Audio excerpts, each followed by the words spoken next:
This week on To the Contrary. First, major changes in how sexual harassment and assault at the workplace will be handled. How will it change society and the workplace? Behind the headlines, imagining a world where men and women are equal.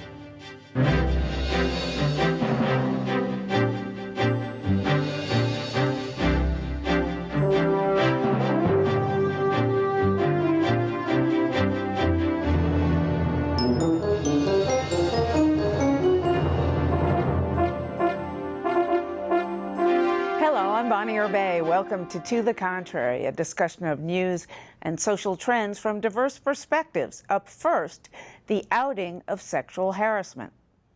The past couple weeks may prove to be a dam-busting moment in American sexual politics. Workplace sexual harassment is being scrutinized, and its alleged perpetrators outed and punished as never before. It started with the firing of superstar Hollywood producer Harvey Weinstein, and this week the resignation of National Public Radio's Senior Vice President for News and News Editor Michael Oreskes. And in between, Amazon Studio Chief Roy Price, Academy Award winners Dustin Hoffman and Kevin Spacey, even former President George H.W. Bush.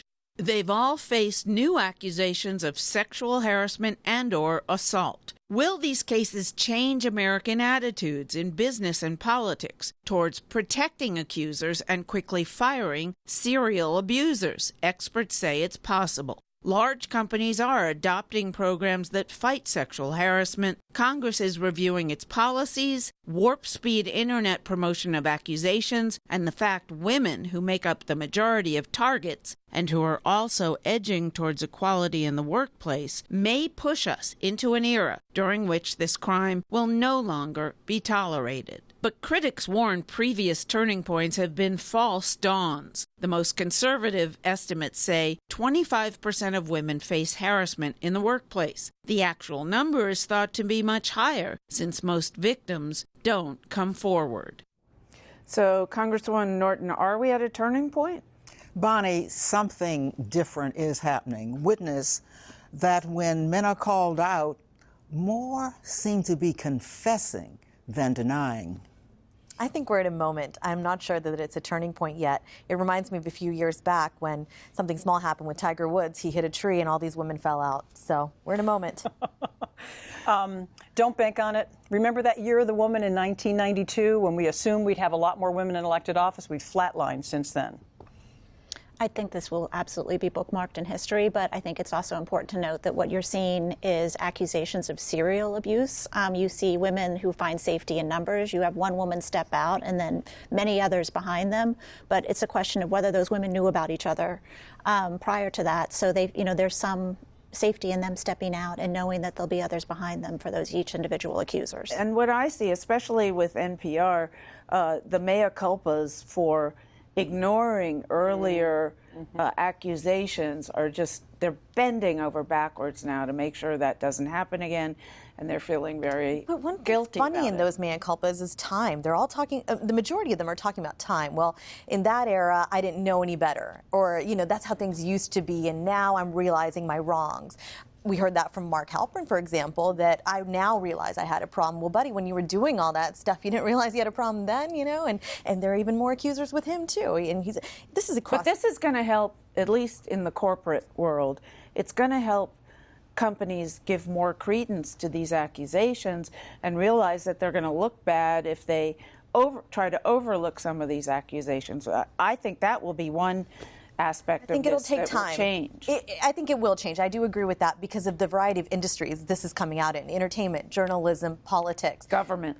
So yeah, exactly. But I think the danger. The difficulty is, and remember when I became chair of the Equal Employment Opportunity Commission, this was not even considered this was not considered discrimination. We issued guidelines that for the first time said that sexual harassment was a violation of Title VII of 1964 Civil Rights Act. So I can't consider this progress rapid because it has taken so long, frankly, for men to do anything. And the reason it's taken long, and I think will continue, is that this is a one-on-one unwitnessed violation. Right. And that's what's so remarkable about what's happened. These men, some of them, are confessing even though the only person who knows it's true is the woman and, of course, they themselves. When they feel they have to come up, and when corporations feel they have to do something about it rather than keeping them on because it was an unwitnessed violation, that's progress. Okay, but how is the fact that unlike Bill Clinton and Bush, who were Bush Sr., who were not elected before the country knew that they had ever been abusers of any, in Clinton's case, obviously serially, in H.W. Bush is just one that we know about. But which was very recent. But all this stuff came out about Trump, including the tape of him. And that's why I think we cannot and we be still, naive. and he was still elected. So what does that say about how much progress we can make on that front? Yes, but he wasn't elected by the majority of the country. So, I think that I think the majority of the country was outraged by, the Trump tapes. What's important here, though, when you were talking about the one-on-one accusation issues, and the instances that we've seen, with the exception of former President Bush, it has been multiple women stepping forward. And what you've also seen is an immediate mea culpas, but also apologies.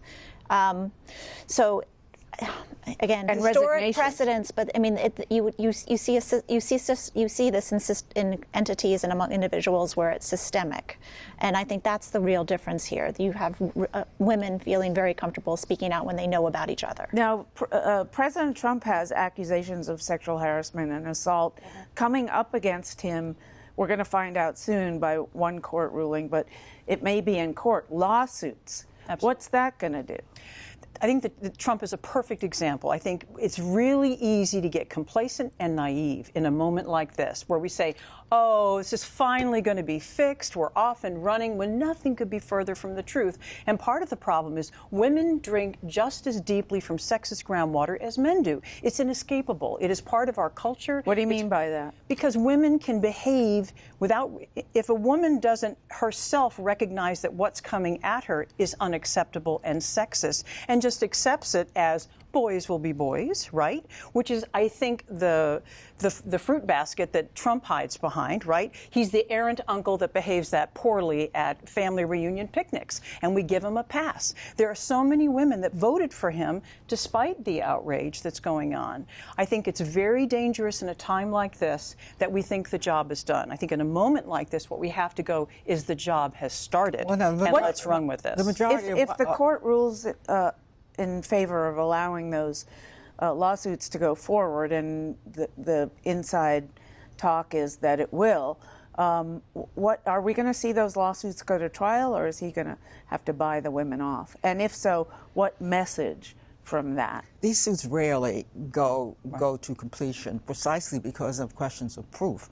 Again, I go back to the one-on-one notion, but in terms of women, you speak a little too much as if to blame the victim. We're talking about real differences in power here and hierarchy. So the notion that women, are partly responsible, I reject. Well, hold on there. I myself, the victim of sexual abuse, and very outspoken about that, Congresswoman, will never blame the victim. What I'm speaking to, we have to prevent this sort of naivete about the culture that we're in, Congresswoman. We are in an inherently sexist culture. We view these behaviors as misbehaviors, not misconducts. It's a big difference there. What I think is positive, to your point, Bonnie, is there are people coming forward. There are resignations. That's all good momentum. We just can't sit on our laurels and assume my generation, you're absolutely right about, because I was, sexually harassed at 30 years ago, and I took it as, I thought about filing a lawsuit against the major corporation I was working for at the time. My career would have been over. So it just, and that's it was the like point, toughen up, and get over So it. this Me Too campaign that really caught fire on Twitter and Facebook, and I mean, there were women coming out with stories that I would have never guessed, friends who I just never assumed had a story like this. But the problem with that was that there are still so many hundreds and thousands of women who could not participate in that campaign because of the professional problems that they would cause themselves by coming out and saying this happened. Well, what But is that would changing? color. Is that changing? Not anytime soon, I don't think. We This don't is really systemic. know. We don't really know. This is not something people want to talk about. What we do know is we've seen instances of sexual harassment in Silicon Valley among venture capitalists and investors. You've Sure, seen women it in had Hollywood. a terrible time in Silicon Valley. You've seen it in Hollywood. You've seen it in the media world. We're not seeing this in rank and file companies across America. Why not? Is it because it's not happening? I doubt it. And if I could point out, here we have California, inarguably the most liberal state in our union that is home to some of the most egregious industries when it comes to sexism in the form of tech and entertainment. Importantly, the women who are now speaking up are not speaking up about concurrent sexual harassment. They're speaking up about what happened to them years ago. And the reason that the rank and file can't is because of these disparities in power, and they're going to continue to exist. Well, Sheryl Sandberg's answer is to fire people who helped hide.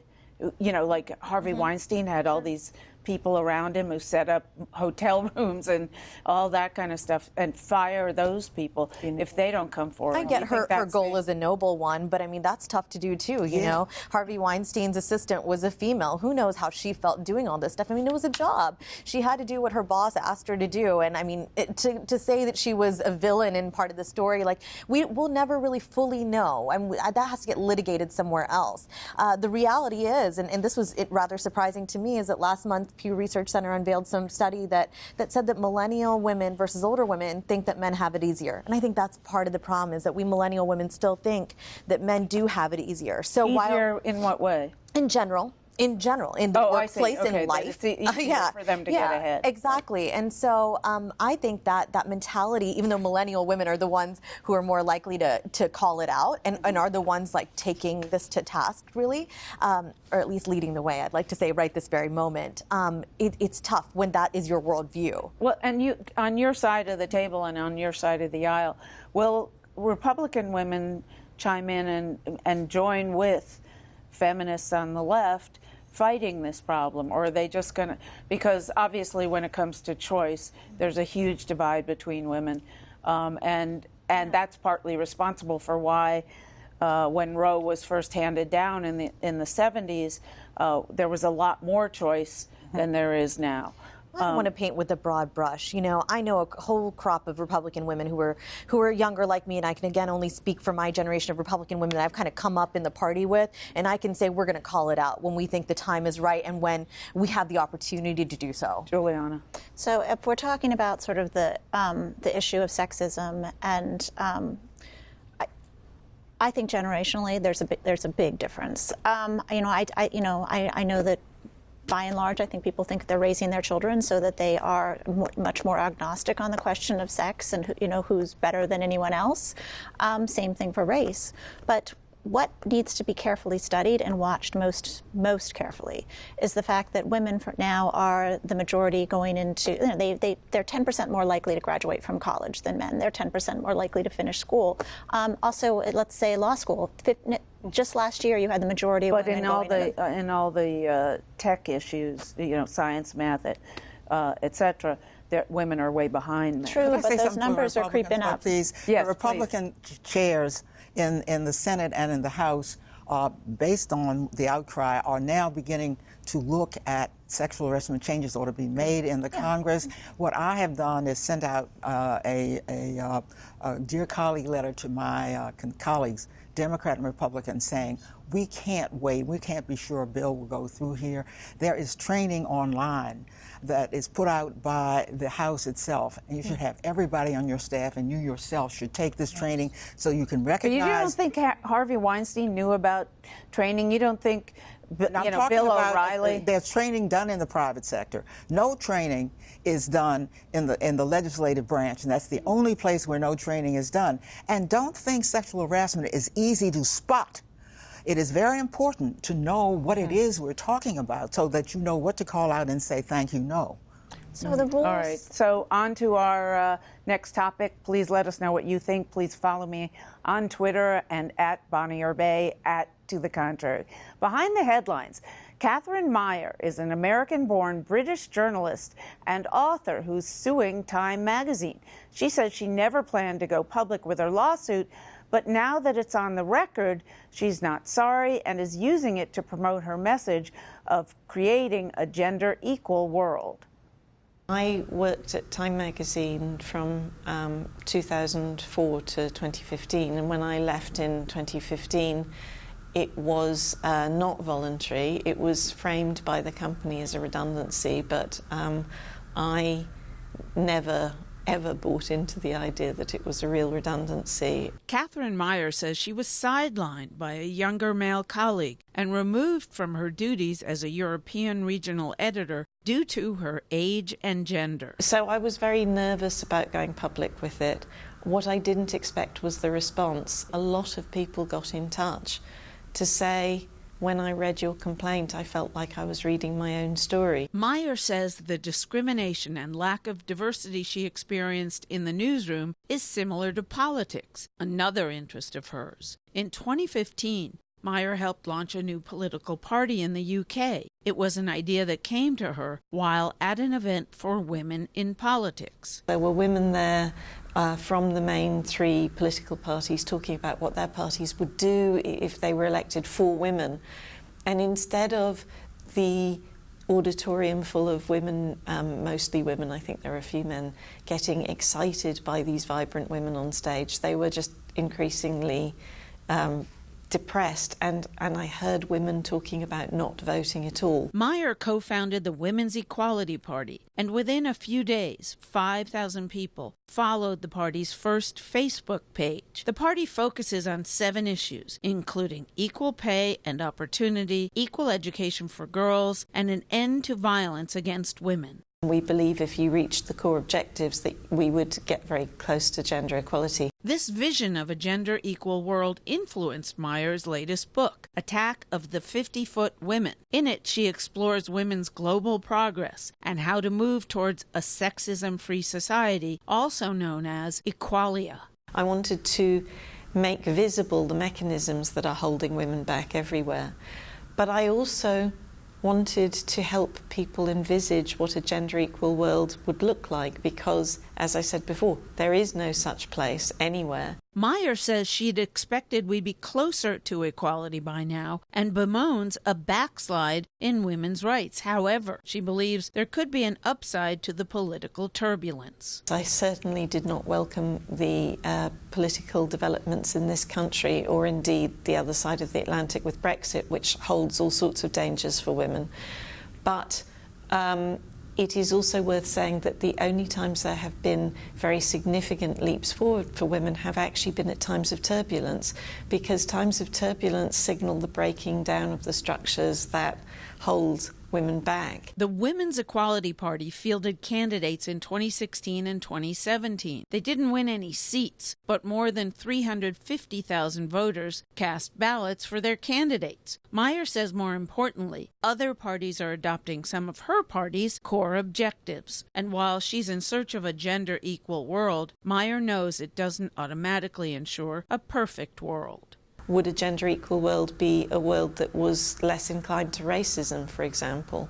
Do you solve other problems when you solve the gender equality one? I'm not pretending that it's perfect. I'm not pretending that if you solve gender equality, you solve everything, because you don't. But it's a hell of a lot better than the world that we live in now. And the question to you, Sam Bennett, is will we ever get there, or is it just a fantasy? I think the way we don't get there is to assume it will happen organically. I referred to it earlier today. The Year of the Woman, 1992, when To the Contrary was established, we elected a record number of women on both sides of the aisle. Hope, promise, we're on our way. And nothing happened in the 25 years since then. The biggest danger here, Bonnie, is complacency. Organic change is a fallacy. It's a false dawn. The only way we make progress is to be assiduous and insist on it. Now, what's fascinating as the Is there the momentum there? Clearly, women in this country, after the day after Trump's inaugural, more than 1 million women on biggest march ever. Okay, right. Is that being funneled somewhere? Is that the thing is that muscle being kept in shape? When it talks about muscle, for example, a lot of the nations now we're ranked 86th in the world now in the number of women in elected office. We've fallen. Why? Because other nations have risen, right? Most of those nations have quotas, parliamentary systems where quotas are relatively easy to effect, but the strongest nations are the Scandinavian nations where quotas do not exist. But what does exist is an unwavering commitment by women leaders and women organizations. But they're also more, I've been told the difference between us and them is that they're homogeneous, that, they're mainly sweet. That may be, Bonnie, but I think that they're Swedish people are all white and blonde and, for the most part. That may be. And that's not us. But what exists there that does not exist here is an unwavering commitment by women leaders. I'm not saying, Ellie Smeal doesn't do wonderful work, Gloria Steinem does exceptional work, Congresswoman Eleanor, Holmes does incredible work, Carolyn Maloney, but there isn't the heft to it. We need things that carry the momentum forward. And my soapbox is the most important momentum is the momentum that's right at this table. If we all made sure that we encourage the women, regardless of party affiliation, to get involved in politics and did that without wavering, we could effect a sea change. Now, politics, Bonnie, for my book, is the quickest way we can effect this change. Not only because, as Congressman Holmes pointed out, political change, if we have more women in office, things like education, that women care far more about than their male counterparts do, will be dramatically improved and enhanced. If you have more women writing legislation, things across the board will be improved. See, I agree with that. But I think what you brought up is really key, Bonnie, and that is when you spoke about the Women's March, the largest march ever held. It takes struggle, people. Yes. Momentum doesn't happen. Change doesn't happen. Right. The status quo happens. Unless somebody makes something happen. Now, women haven't been in struggle for a long time now. Thanks to President Trump, women seem able to understand that their own freedom, their own equality is in their own hands. You know what's funny? I mean, this week a big scandal broke in the British Parliament where she lives, and there's all kinds of changes going on in Britain, similar to what's going on over here. It's outing sexual harassment in the workplace. So do you think? But are her ideas pie in the sky? Well, I mean, her idea that you create a new party? Absolutely not. I mean, I think that women don't run nowadays because the system is, as with our view on race, is so polarized. And, I do think that there's an opportunity for a rise of the middle. And I think if there's sort of sensible, pragmatic policy solutions that address the majority of Americans' concerns, I think you could see many more women running right now, but I think that with moderates leaving on the Republican side and deciding they're not going to run again because it's going to be too hard to run against the radical right, I don't see a lot of women eager to get into that type of political environment. The polarization is just it's disgusting to me because go back to January. I wanted to be part of the Women's March. They excluded women like me. I mean, Republican, right? But friends who were pro-life. Everybody who came down could march. You could, but they didn't want pro-life women there. So there was a contingent of 200 or 300. They showed up anyway, but the overwhelming message was, we don't really want you pro-life women here. Same thing with the convention. They had an opportunity to do some outreach and include center-right women like me, and that was also a missed opportunity. So I worry because we want to join forces now, right? We're at a point where, despite this polarization, women as consensus builders want to come together and solve this sort of hyper-partisanship that's plaguing the country and not allowing Congress to get anything done, for example. Well, that's a deeper issue. I just remain optimistic because of the stories. I had a very super liberal friend text me last week asking me if I knew Juleanna Glover. And I said, why? She said, I'm sitting in a conference and I love what she's saying. And I said, that's so cool. I said, because I know where she is on the spectrum, and I sort of know where you are. And, you know, so here I was thinking, this is what's going to change things. I have a hyper-liberal friend who actually wants to hear from somebody who's on my side of the aisle. Of course, she and I are deep friends, but this is what will help change the future. When women come together and just say, let's put aside our differences, but still come together. Well, I don't know that putting we're fully aside there. differences, though, means ignoring the abortion issue, Of course, right? it's a choice. Okay. The but issue that's on important. So on the abortion issue. So And we only I have am 30 seconds. I'm a longtime pro-lifer, but I absolutely believe that we can all work together on the contraception issue. There's absolutely no reason any woman in America shouldn't have access to the best contraception available. We have the technology, and we should have the money. All right, that's it for this edition. Please follow me on Twitter and visit our website, pbs.org/to-the-contrary. And whether you agree or think to the contrary, see you next week. I mean, you're right.